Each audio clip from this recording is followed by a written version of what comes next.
Does living together in love reveal who we truly are, or does it merely destroy the illusion we created of each other? What happens inside the psyche when love turns into routine? Coexistence is the most merciless mirror of the human unconscious. When two people decide to share the same roof, they are not only uniting bodies and agendas, they are mixing psychological universes, shadows, and projections. Home, which should be a shelter, becomes a laboratory of the soul.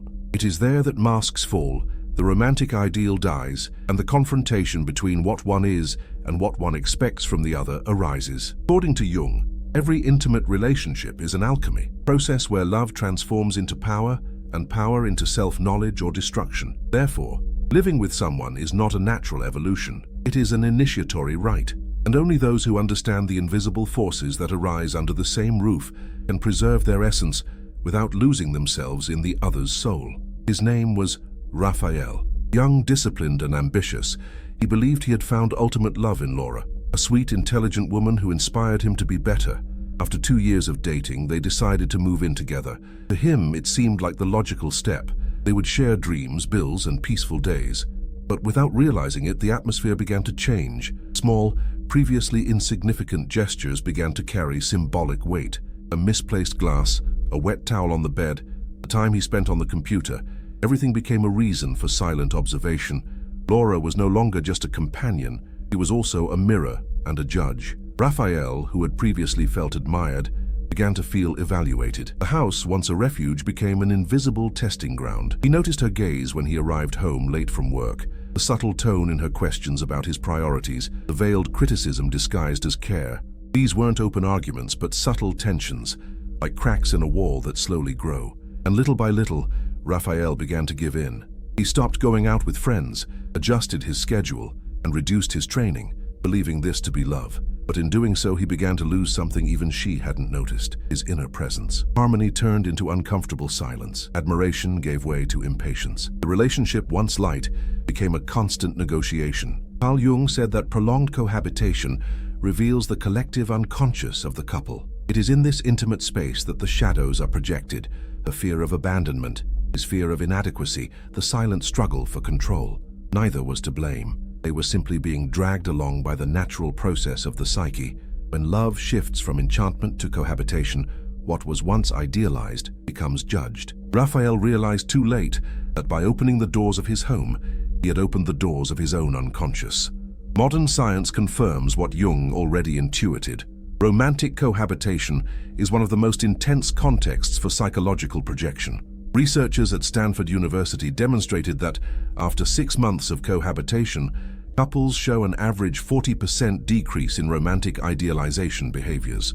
This means that the brain, by becoming accustomed to the constant presence of the other, reduces the release of dopamine, the neurotransmitter of enchantment, and increases cognitive vigilance, the tendency to evaluate and judge. Love ceases to be an instinctive reflex and becomes a rational and emotionally challenging interaction. In a study published in the Journal of Social and Personal Relationships, it was observed that women tend to adjust their behavior to optimize the relational environment, while men tend to reduce their own habits to avoid conflict. This reflects an ancient archetypal dynamic, the feminine principle seeking to shape the space and the masculine trying to preserve it. It's not a conscious war, but an unconscious dance of complementary psychic forces.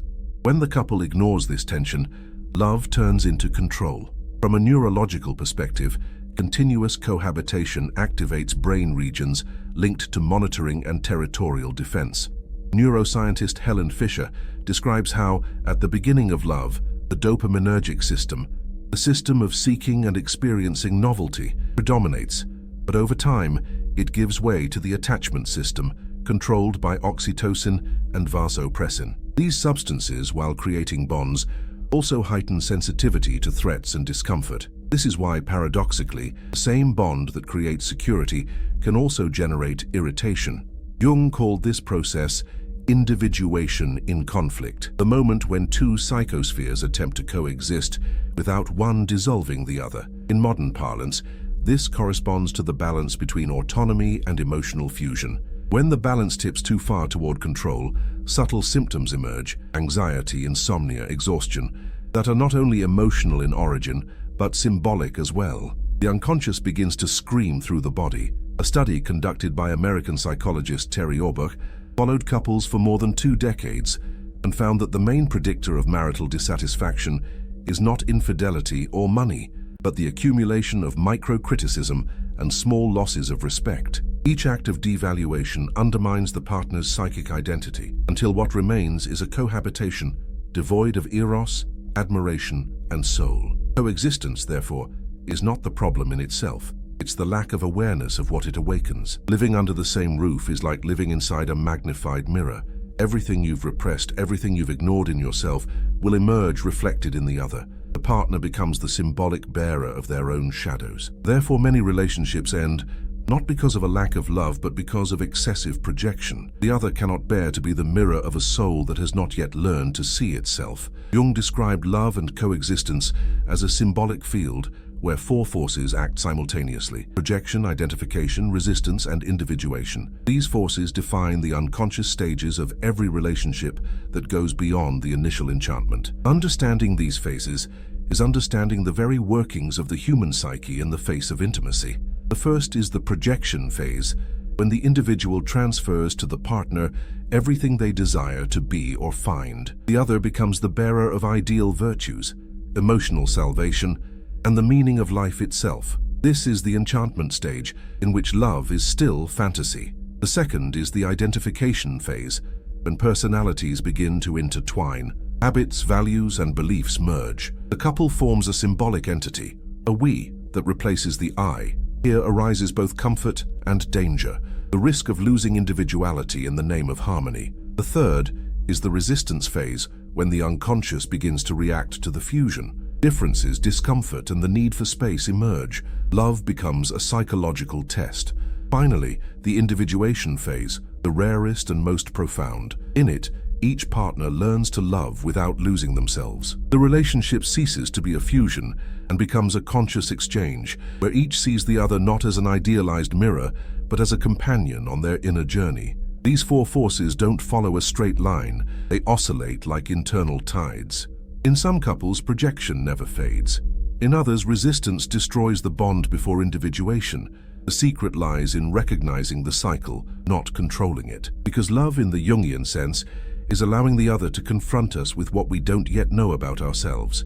The greatest dangers of romantic coexistence arise not from major ruptures, but from slow erosions that the unconscious silently executes.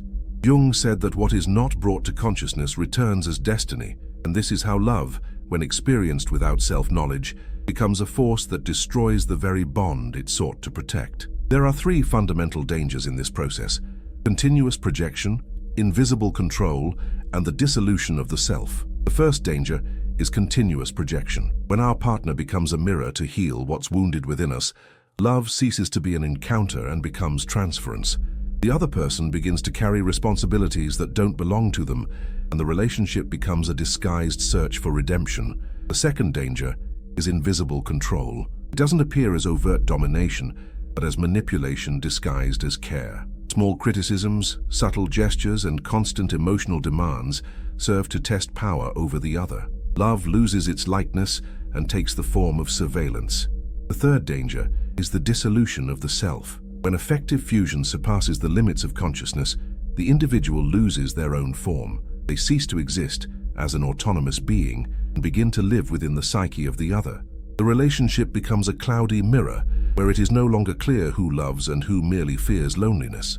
These 3 dangers represent the collapse of individuation, the process of becoming who one is.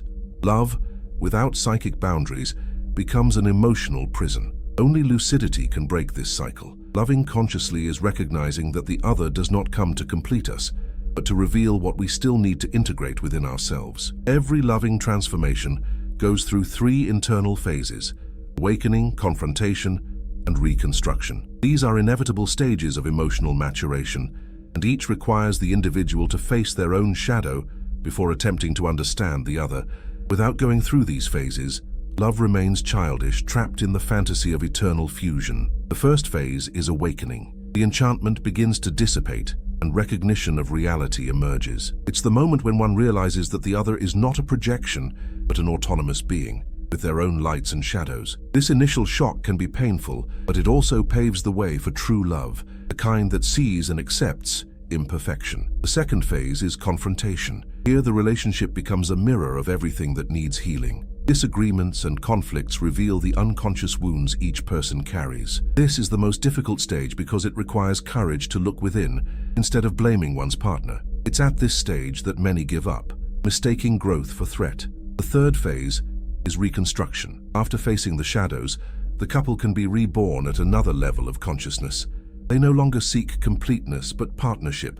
Love ceases to be an emotional contract and becomes a space of freedom and respect. This phase symbolizes the return to individuality, not as separation, but as a mature union between two souls who have chosen to remain conscious. Jung saw mature love as a slow fire. It doesn't burn impulsively, but shines with constancy. Only when each person accepts the path of their own darkness does the bond truly become luminous. Jung understood love and the human soul as deeply as Carl Jung. In his own life, he confronted the paradoxes of coexistence and individuation. Married for over 50 years to Emma Jung, he lived a relationship that transcended the boundaries of conventional love. At the same time, he maintained a deep and intellectual bond with Tony Wolff, his disciple and collaborator, in one of the most complex connections in the history of psychology. Jung didn't see these relationships as scandals, but as symbolic experiences that expressed the struggle between instinct and spirit. Emma represented the stability of structure, foundation of home and tradition. Tony represented the anima, the feminine part of his own psyche, the intuitive and creative force that drove him toward inner transformation. Between these two presences, Jung learned that love is an exercise in integration, not possession. He said that all true love confronts the individual with their own shadow, that every meaningful relationship is, in fact, an initiation. For Jung, cohabitation was not the end of freedom, but the laboratory where human beings discover how much they still don't know about themselves. His greatest teaching was this: no one can love deeply if they have not yet found themselves. Another powerful example comes from the life of Friedrich Nietzsche. He believed that love, when misunderstood, could become a refined form of emotional slavery. In his relationship with Lou Andreas Salome, Nietzsche experienced the boundary between admiration and loss of identity. She represented to him free intelligence, the unattainable spirit, the woman who defied his need for domination. When Lou refused to be possessed, Nietzsche not only lost his love but also collapsed psychologically in the face of his own idealization. This story reveals the same dynamic Jung observed, the danger of confusing love with projection. Nietzsche loved in Lou the reflection of his own soul, the freedom he desired but did not yet possess. In trying to capture it, he destroyed the bond. Lou's refusal was, in fact, the most profound lesson he could receive. No one can possess that which has come to awaken him. Coexistence, when born from the desire for control, kills mystery. Love only survives when each person maintains a sacred territory within themselves. Nietzsche understood too late that true love is what maintains the necessary distance to keep respect alive. A loving relationship is the most accurate mirror of the human soul. It doesn't reveal who the other person is, but who you become alongside them. It's in everyday life, in the small frustrations and repetitions, that the most hidden shadows of the psyche emerge. What we call relationship problems are almost never problems between two people, but rather between two unconscious parts trying to understand each other through the other. Every relationship is a field of projections. What we most admire or hate in our partner is actually an inner image begging for recognition. Therefore, love requires self-knowledge. When a man gives in to please, he believes he's demonstrating love, but he's merely trying to buy peace, and the price is respect. When a woman tries to control, she believes she's building security, but she's merely reacting to the fear of instability. Thus, both become prisoners of their reflection. In Jung's view, a healthy relationship is one in which each person preserves their individuality without breaking the symbolic bond. Total fusion is destructive because it dissolves the self, and absolute distance is cold because it nullifies encounter. Balance occurs when love ceases to be a necessity and becomes a conscious choice. In families and friendships, the same principle repeats itself. Excessive control, dependence, or sacrifice creates bonds of resentment. This is why so many marriages end in silence, not for lack of love, but because both partners have ceased to exist as individuals. Mature love, the kind that survives coexistence, is born when two people can remain whole, even within the same space. The biggest pitfalls of romantic relationships lie not in visible conflicts but in silent concessions. The danger begins when a man confuses peace with submission and a woman confuses love with control. Both believe they are saving the relationship, when in reality they are destroying themselves. The first pitfall is the loss of individuality. Gradually, the couple ceases to have an I and instead lives in a suffocating we. The man renounces his rituals, his mission, his inner space. The woman abandons her intuition and begins to react to the other. When this happens, love becomes dependence, and dependence breeds contempt. The second trap is self-deception. It's when you believe love can survive without respect. Many stay together out of fear of starting over, building an artificial peace on emotional ruins. Jung said the unconscious always exacts the price for what has been repressed. The soul knows when it is betraying itself. The third trap is silence. Not the silence of serenity, but that of conformity. Couples who stop talking, believing it's better to avoid conflict, thus filling the relationship with invisible noise, resentment, boredom, indifference. In the end, what destroys the bond is not hatred, but the emptying of truth. Any relationship that denies authenticity is doomed to a slow death. Love is not the absence of struggle. It is the courage to face it consciously. Years after losing his relationship, the same man from the beginning of the story met his ex-partner again in a cafe. There was no longer any anger, no longing, just the silent recognition that they had both transformed. He realized that it wasn't she who destroyed him, but his own blindness to the unconscious process that their relationship had revealed. During the time they lived together, he believed that giving in meant love. That silence was proof of maturity, that the absence of conflict was synonymous with harmony. Today he understands that all of that was fear. Fear of losing love, fear of not being enough, fear of being rejected. By trying to maintain external peace, he had created an internal war. In that cafe, they didn't need to say much. Her gaze was no longer that of a woman trying to mold him, nor was his that of a man seeking approval. There was a calm acceptance between them, the kind of peace that only arises when each person embraces their own shadow. He left with the certainty that true love isn't the kind that binds, but the kind that liberates. Not the kind that demands fusion, but the kind that allows distance. He learned that respect is the invisible boundary that keeps desire alive, and that no relationship is worth it if the price is losing one's own soul. Ultimately, every relationship is a mirror of what we still need to heal. It's not love that hurts us, but the unconsciousness with which we love. Carl Jung said that nothing is more dangerous than projecting our own shadow onto the one we love, as this transforms the other into a stage for our inner demons. True love is not a refuge, it is a journey of self-discovery. If this reflection touched something within you, remember, the purpose is not to avoid love, but to learn to inhabit it consciously. May every relationship be a bridge, not a prison. If you want to continue exploring the mysteries of the mind, the unconscious, and the hidden dynamics that govern love and power, subscribe to the channel, share this video, and leave your comment. Each word is a fragment of consciousness that can awaken someone still asleep in the illusion of possession. Love is not the end of the journey. It is the mirror where the soul learns to see itself.